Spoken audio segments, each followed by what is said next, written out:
बोलो शेरा वाली मैया की जय। बोलो आदिशक्ति माता भवानी की जय।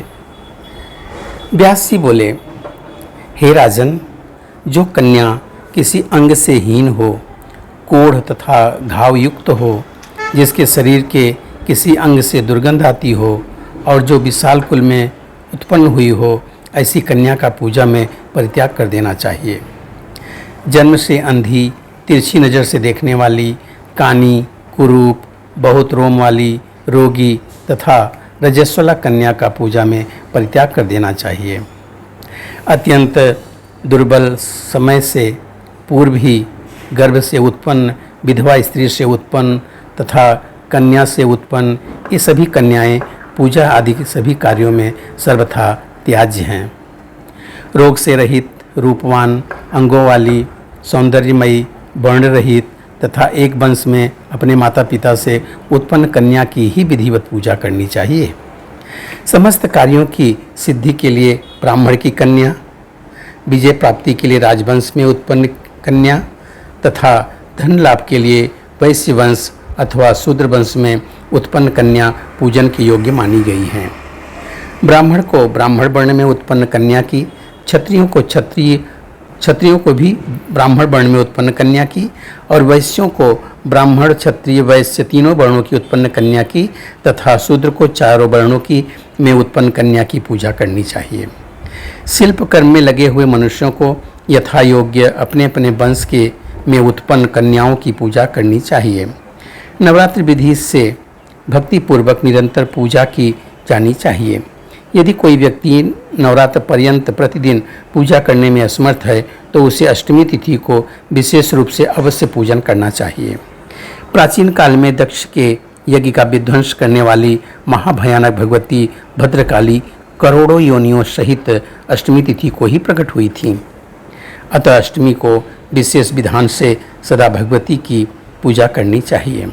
उस दिन विविध प्रकार के उपहारों, गंधमाला, चंदन के अनुलेप, पायस आदि के हवन, ब्राह्मण भोजन तथा फल, पुष्पादि उपहारों से भगवती को प्रसन्न करना चाहिए। हे राजन, पूरे नवरात्र भर उपवास करने में असमर्थ लोगों के लिए 3 दिन का उपवास भी यथोक्त फल प्रदान करने वाला बताया गया है। भक्ति भाव से केवल सप्तमी, अष्टमी और नवमी इन 3 रात्रियों में देवी की पूजा करने से सभी फल सुलभ हो जाते हैं। पूजन, हवन, कुमारी पूजन तथा ब्राह्मण भोजन इनको संपन्न करने से वह नवरात्र व्रत पूरा हो जाता है, ऐसा कहा गया है। इस पृथ्वी लोक में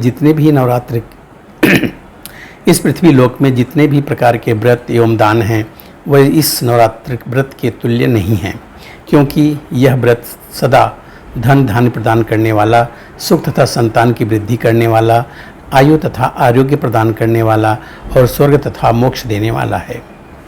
अतएव विद्या, धन अथवा पुत्र इनमें से मनुष्य किसी की भी कामना करता हो, उसे इस सौभाग्यदायक तथा कल्याणकारी व्रत का विधि पूर्वक अनुष्ठान करना चाहिए। इस व्रत का अनुष्ठान करने से विद्या चाहने वाला मनुष्य समस्त विद्या प्राप्त कर लेता है और अपने राज्य से वंचित राजा फिर से अपना राज्य प्राप्त कर लेता है। पूर्व जन्म में जिन लोगों द्वारा यह उत्तम व्रत नहीं किया गया वह इस जन्म में रोगग्रस्त, दरिद्र तथा संतान रहित होते हैं।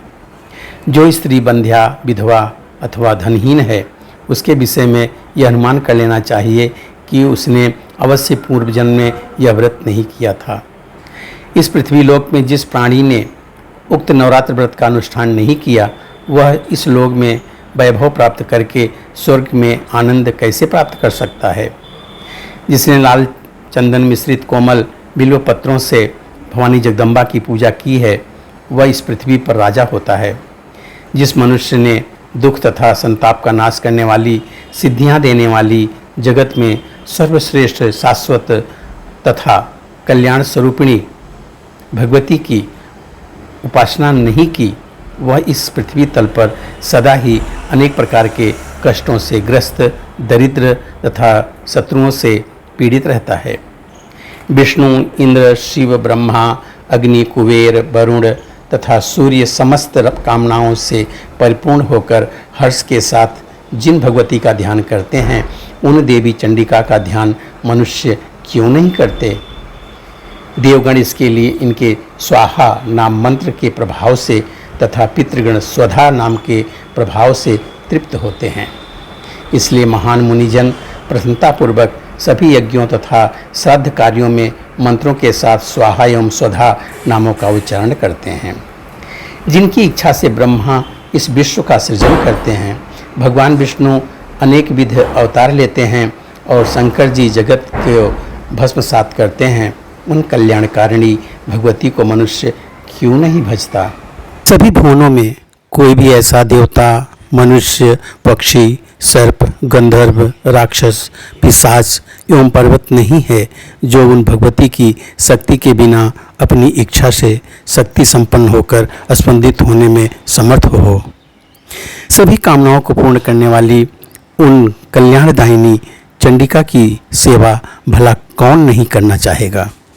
चारों प्रकार के पुरुषार्थ, धर्म, अर्थ, काम, मोक्ष को चाहने वाला कौन प्राणी उन भगवती के नवरात्र व्रत का अनुष्ठान नहीं करेगा? यदि कोई महापापी भी नवरात्र व्रत करे तो वह समस्त पापों से मुक्ति पा लेता है। इसमें लेश मात्र भी विचार नहीं करना चाहिए। हे नृपश्रेष्ठ, पूर्व काल में कौशल देश में दीन, धनहीन, अत्यंत दुखी एवं विशाल कुटुंब वाला एक वैश्य रहता था। उनकी अनेक संतानें थीं जो धनाभाव के कारण क्षुधा से पीड़ित रहा करती थीं। सायंकाल में उसके लड़कों को खाने के लिए कुछ मिल जाता था तथा वह भी कुछ खा लेता था। इस प्रकार वह बड़ी भूखा रहते हुए सर्वदा दूसरों का काम करके धैर्यपूर्वक परिवार का पालन पोषण कर रहा था। वह सर्वदा धर्मपरायण, शांत, सदाचारी, सत्यवादी, क्रोध न करने वाला, धैर्यवान, अभिमान रहित तथा ईर्ष्याहीन था। प्रतिदिन देवताओं, पितरों तथा अतिथियों की पूजा करके वह अपने परिवारजनों के भोजन कर लेने के उपरांत स्वयं भोजन करता था।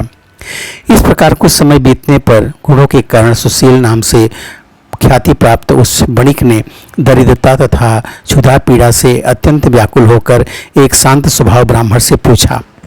सुशील बोला, हे महाबुद्धि संपन्न ब्राह्मण देवता, आप मुझ पर कृपा करके यह बतलाइए कि मेरी दरिद्रता का न्यास निश्चित रूप से कैसे हो सकता है।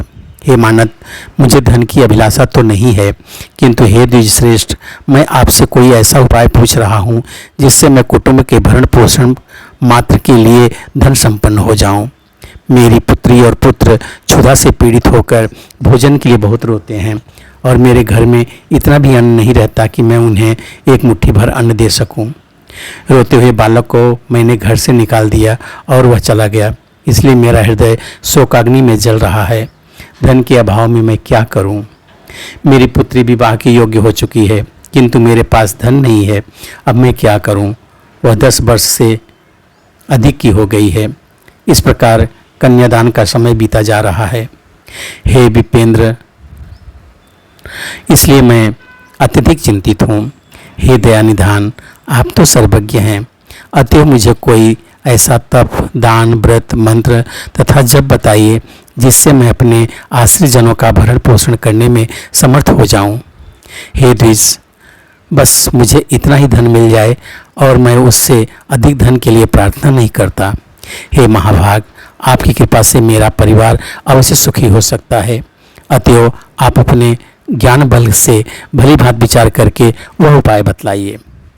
व्यास जी बोले, हे नृपश्रेष्ठ, उसके इस प्रकार पूछने पर उत्तम व्रत का पालन करने वाले उस ब्राह्मण ने बड़ी प्रसन्नतापूर्वक वैश्य से कहा, हे वैश्यवर्य, अब तुम पवित्र नवरात्र व्रत का अनुष्ठान करो।